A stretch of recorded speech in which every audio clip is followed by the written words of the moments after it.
It doesn't have to be in your service records because chances are you didn't go to the doctor, but it has to be in there now. Now let's dive right into the number one secret for veterans, right, to getting the benefits they've earned. So what is that number one secret? What's the first step on this process and this journey? Sure. The number one secret that is just not talked about enough is that VA disability claims come down to medical evidence. And the problem here, Brett, is most veterans don't have enough medical evidence in their active duty service treatment records. And the reason is you probably never went to the doctor. Okay. You didn't want to be that guy or gal who looked weak. You didn't want to fall out of formation. You didn't want to be ostracized from your unit. Heaven forbid you became non deployable. Okay. So we suffer alone in silence and we don't talk about the mental and physical conditions we're dealing with while we wear the uniform. And I'll tell you what happens then is when you transition out of the service, you then start to go, man, I have all these conditions. I've got PTSD. I have migraine headaches. I've got sleep apnea. I've got, a painful nerve condition called radiculopathy. I've got flat feet. And you go to apply for benefits and it all comes back denied. And the denial says something like, there's no evidence in your service treatment records of any complaints of sleep issues or any complaints of mental health conditions or blah, blah, blah. And that's really the first time, Brett, that a veteran becomes aware of, oh my gosh, I have a problem. What happened? The VA didn't believe me. What do I need to do now? And that's where a company like ours comes in, because we jump in there with the veteran. We say, look, the issue is you never went to the doctor on active duty. The solution is get your butt to the VA now and get a diagnosis from your primary care doctor or get a diagnosis from a private provider and start building the case of medical evidence. And then through personal statements and things called nexus letters, the veteran can then connect their conditions back to their service, even if it's been years later and they've been denied multiple times. So that's the number one secret is making sure you have enough medical evidence in your record. It doesn't have to be in your service records because chances are you didn't go to the doctor, but it has to be in there now.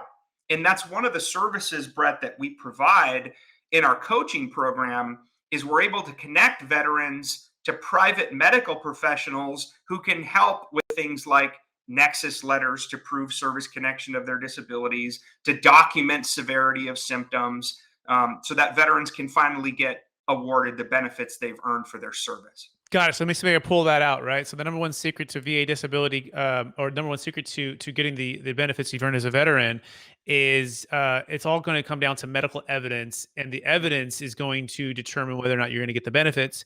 And as a part of that, and I can imagine, right, you're in the military, you're there, and you're building your mind, you're building your body, you're building your leadership, right? You're serving your country, and you're with your squad, right?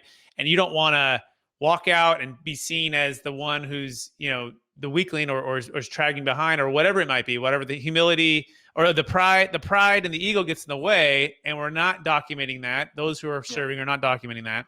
And they suffer alone in silence. And now post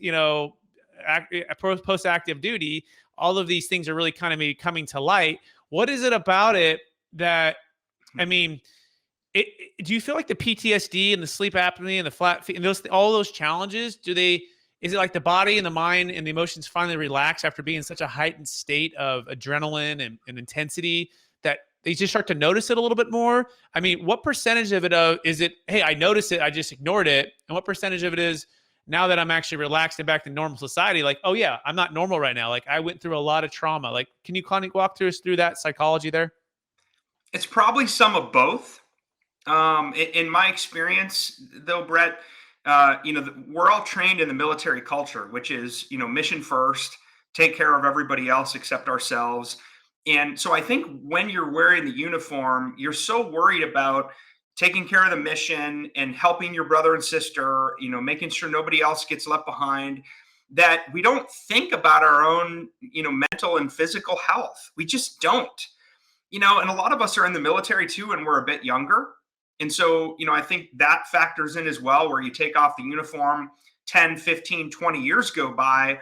These conditions that maybe were only small problems while you wore the uniform are now significant problems that are causing major issues in, your work, your life, and your social functioning. And so I think it's the military culture that, we don't want to be honest about our mental and physical conditions. And my dad asked me a while back, he said, what do you actually do at VA Claims Insider? Brian, what do you do?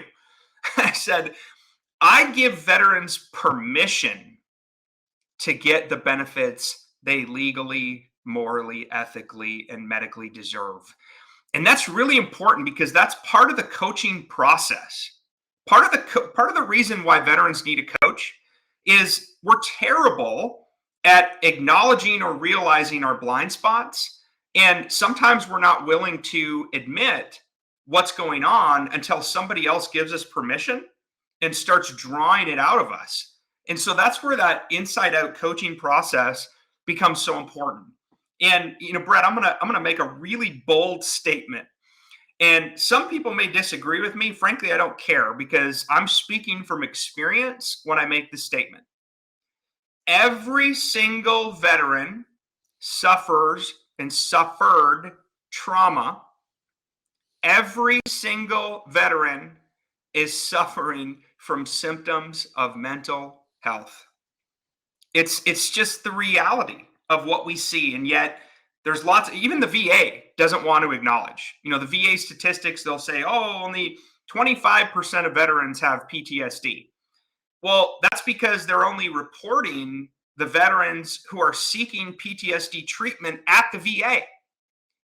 They're not including the millions of veterans who have PTSD who don't get help, and they're not including those who are seeking private help because they don't trust the VA with their health care. So I truly believe that the veteran suicide epidemic is a direct result of the fact that all veterans have mental health conditions. And until we get real about that, until we address it, I don't think we can stop suicide. I really don't. Wow, that's powerful and that's amazing.